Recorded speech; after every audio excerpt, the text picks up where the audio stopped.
बिस्मिल्लाहिर्रहमानिर्रहीम, अस्सलाम वालेकुम। Welcome to my channel Ambar Khan cuisine. तो कैसे हैं आप सब? उम्मीद है आप सब ठीक होंगे। अल्हम्दुलिल्लाह मैं भी ठीक हूँ। तो जी आज मैं बहुत ज़बरदस्त बटर स्कॉच की रेसिपी लेकर आई हूँ आपके लिए, जिसको बनाना बहुत आसान है और बहुत झटपट बनाकर आप इसको फ्रिज में 1 से 2 महीने के लिए रख सकते हैं और मुख्तलिफ डिशेज़ में यूज़ कर सकते हैं। बिस्मिल्लाहिर्रहमानिर्रहीम, रेसिपी स्टार्ट करते हैं। सबसे पहले आपने एक ड्राई पैन में हाफ कप चीनी ऐड करनी है और आपने इसको बिल्कुल अभी हिलाना नहीं है जब तक ये खुद आहिस्ता आहिस्ता मेल्ट होना स्टार्ट ना हो जाए।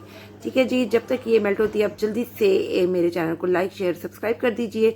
और उतने में हम जी अब एक बर्तन अपना रेडी कर लेते हैं। कोई भी आप ट्रे ले लें, स्टील की प्लेट ले लें या ढक्कन ले लें, जिस तरह मैंने दूध की देचकी का लिया है। ऑयल लगाकर आपने इसको साइड पे पहले ही रख देना है, क्योंकि जब हम ये बना रहे होते हैं, जब ये रेडी हो जाता है तो उस वक्त बिल्कुल टाइम नहीं होता कि हम एक जल्दी से बर्तन को रेडी करें।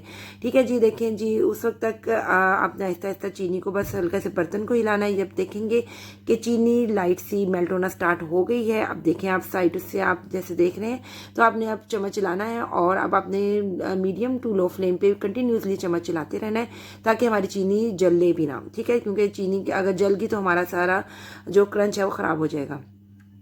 आपने आहिस्ता आहिस्ता चम्मच चलाते रहना है और ये देखें जी, और देखते देखते चीनी बिल्कुल मेल्ट हो जाएगी। और इस स्टेज पे आपने क्या करना है, देखें कितनी ज़बरदस्त मेल्ट हुई है। आपने जी ड्राई फ्रूट ले लेना है, कोई भी जो आपके पास इजीली अवेलेबल हो। मेरे पास बादाम थे, मैंने जी बादाम लिए हैं, मोटे मोटे कूट लिए थे, हाफ कप बादाम।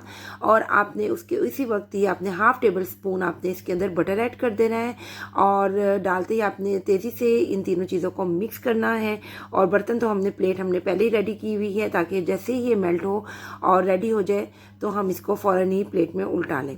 ठीक है जी, आपने ये याद लाजमी ये पॉइंट माइंड में रखना है। आपने प्लेट अपनी रेडी रखनी है, वरना ये बनते बनते इसी बर्तन में ही बिल्कुल हार्ड हो जाएगा। ठीक है जी, अब जिसको मैंने ऑयल लगा के ढक्कन को रखा हुआ है, आपने इसके अंदर ये सारा बटर स्कॉच ऐड कर देना है। और डालने के बाद आपने ये नहीं करना कि सेंटर में सारे को इकट्ठे कर लें, आपने इसको फैला देना है। जितना हो सके आप इसे फैला दें, क्योंकि फैलाते फैलाते ही ये हार्ड होना स्टार्ट हो जाएगी। ठीक है जी, 5 से 10 मिनट आपने बस रखना है। और ये देखें माशाल्लाह से कितनी हार्ड हो चुकी है हमारे क्रंचीज, बस रेडी होने वाले हैं। आपने इनको मोटा मोटा तोड़ लेना है या फिर आपने किसी जिपलॉक बैग में या किसी शॉपर में डालना है। और जी आपने किसी भी वजनी चीज़ से, जैसे कोई ये मैं हैमर से कर रही हूँ जिससे हम पसंदे वगैरह बनाते हैं, अगर है तो आप इससे कर लें, वरना फिर आप कुंडी सोटे की कुंडी सोटे में जो हम यूज़ करते हैं सोटा, वो ले लें। आप बेलने से कर सकते हैं। आपने इसको हल्का सा क्रंच करना है।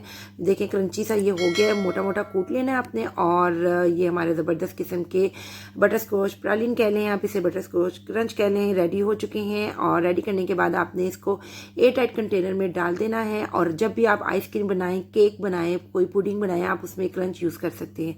उम्मीद है आपको मेरी रेसिपी अच्छी लगी होगी। रेसिपी अच्छी लगी है तो इसे लाइक शेयर सब्सक्राइब लाजमी कीजिएगा। और